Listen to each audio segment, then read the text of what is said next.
James, at this stage in camp, so let's see, 2 weeks from Saturday, Florida State's on the field. At this stage in camp, you're looking at 17, 18 days until you've got to hit somebody else. You know, what are you expecting when you were on the field to see out of your team that you didn't see maybe 2 weeks ago?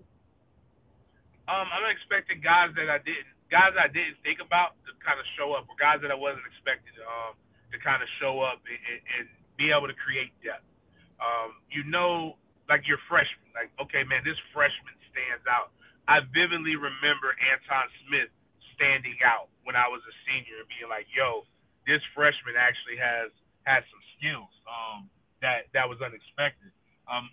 Looking at body types, looking at some of these guys, looking at wide receivers, who are going to be the wide receivers that everybody's not talking about that are going to stand out, like you do Span. Portier, again, is a guy that nobody's really been talking about that's doing very well.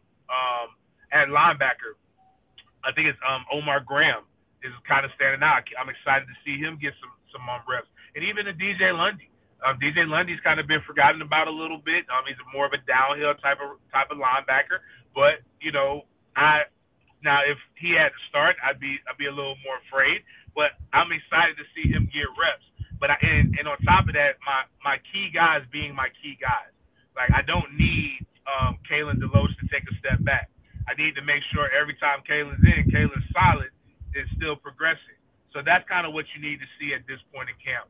The guys you're going to rely on heavily doing what they need to do, and maybe more, and then maybe somebody else that you weren't expecting to kind of surface and show more.